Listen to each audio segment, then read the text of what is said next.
আসসালামু আলাইকুম। সবাই কেমন আছেন? অবশ্যই ভালো আছেন আপনারা সবাই। আমি ভালো নাই। আমি একটু মানসিক চাপে আছি। আমি একটু ডিপ্রেশনের মধ্যে আছি। সবাই আমার জন্য দোয়া করবেন। টাকা পয়সা যে পৃথিবীর সব কিছু, এটা আমার আগে জানা ছিল না। এখন অনুভব করতেছি, জানতেছি। তো ওইসব কথা না বলি, সবাই আমার জন্য দোয়া করবেন। একটু বের হয়ে গেছিলাম ঘুরতে, তো চলে গেলাম জাফলংয়ে। ওইখানে আমার অনেক বন্ধুবান্ধব আছে।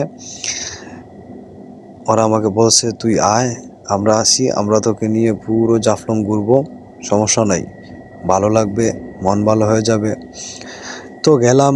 যাওয়ার পর এই যে দেখতেছেন, আমরা পিছনে বাংলাদেশের পতাকা উঠতেছে, বিজিবি পাহারা দিচ্ছে বর্ডারে। তো আমরা হেঁটে হেঁটে একটু সামনের দিকে যাইতেছি। সামনেই ইন্ডিয়ার বর্ডার, শেষ সীমানা, বাংলাদেশের শেষ সীমানা। তো হেঁটে হেঁটে যাচ্ছি ডাউকির দিকে, জ্বলন্ত ব্রিজ যেই জায়গায় অবস্থিত, যেখানে মানুষ গিয়ে সবই উঠায় গোসল করে। ওই যে আমি বাংলাদেশ ইন্ডিয়ার মাঝামাঝি এখন, কিন্তু ওই যে দুই দেশের দুই পতাকা উঠতেছে, আপনারা দেখতে পাচ্ছেন।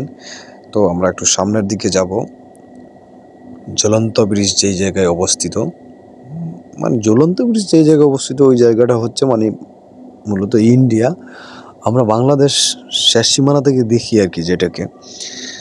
তো ওই যে বিজিবি পাহারা দিচ্ছে, ওই যে পিছনে ইন্ডিয়ার ডাউকি বর্ডার, ডাউকি যে জায়গাটা, এই জায়গা থেকে ইন্ডিয়ান ঘর বাড়ি, রাস্তাঘাট, গাড়ি সব কিছুই দেখা যায়। ডাউকি ইন্ডিয়ার শেষ সীমানা হচ্ছে ওই জায়গাটা, আর বাংলাদেশের শেষ সীমানা হচ্ছে 0 পয়েন্ট। তো দেখতে পাচ্ছেন অনেক পর্যটক দেশের বিভিন্ন জায়গা থেকে ঘুরতে আসেন। সিলেটের জাফলং 0 পয়েন্টে, বোলাগঞ্জে, বিভিন্ন জায়গায় আসেন। এই সিজনে জাফলং 0 পয়েন্ট দেখতে কীরকম, সেইটা আপনাদেরকে একটু দেখানোর জন্যই আমার ভিডিও করা আর কি, যেটাই বলে। এখন হচ্ছে কথা, দেখতে পাচ্ছেন ঝুলন্ত ব্রিজ, ওই যে ইন্ডিয়ার ডাউকি। তো যতটুকু সম্ভব আমি ভিডিও করছি। আসলে ভিডিও করার উদ্দেশ্যে যাইনি, আমি কোনো ব্লগার বা কন্টেন্ট ক্রিয়েটর না। আমার মনিটাইজেশন পাওয়ার কোনো ইচ্ছা নাই, আমার ইনকাম করার কোনো ইচ্ছা নাই। যেই হারে ফেসবুক টাকা দেয়, ওই টাকা দিয়ে তো আচ্ছা যাক।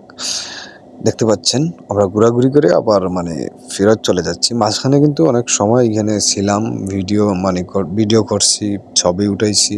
তো ঘোরাঘুরি করে আবার রওনা দিয়ে দিলাম, চলে যাচ্ছি। প্রচুর রোদ ছিল আজকে। তো অতটুকুই আমাদের ভিডিও। ধন্যবাদ, ভালো থাকবেন সবাই।